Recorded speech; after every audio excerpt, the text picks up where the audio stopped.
మనం పీల్చుకుంటున్నాం కదా గాలి, అదే గాలి. చల్లడు గాలి, చల్లడు గాలి, చల్లటి గాల. మనం పీల్చుకునే గ్యాస్ ఉంది కదా, మనం పీల్చుకున్నాం కదా, ఆ గ్యాస్ పేరేంటి? India gas, India gas, India గ్యాసా? Indian gas. ఎందుకు ఇండియన్ గ్యాస్? ఇండియాలో పుట్టారు. Indian gas Bharat gas.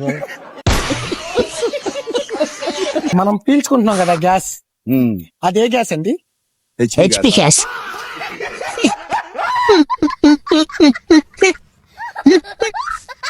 Gas HP గ్యాసే కదా, మరి చెప్పండి. ఆయన పిలుచుకుంటాడే, మేము పిలుచుకోం. ఆయన పిలుచుకుంటాడే, మేము పిలుచుకోం. మనం రోజు పీల్చుకుంటాం కదా గ్యాస్, ఆ గ్యాస్ పేరేంటి? గ్యాస్ రా. ఇది ఒకటి ఆ? ఏం మాట్లాడుతున్నావురా? నరాలు కట్ అయిపోయింది. పిత్త పిత్త ఎందుకు వచ్చిందిరా? ఇడు వింటే నేను యాసిడ్ వింటాడు. నాకు అర్థం కాలేదు సార్. నేను యాసిడ్ వింటాడు. నువ్వు వేస్తే ఆడు పీల్స్తాడా?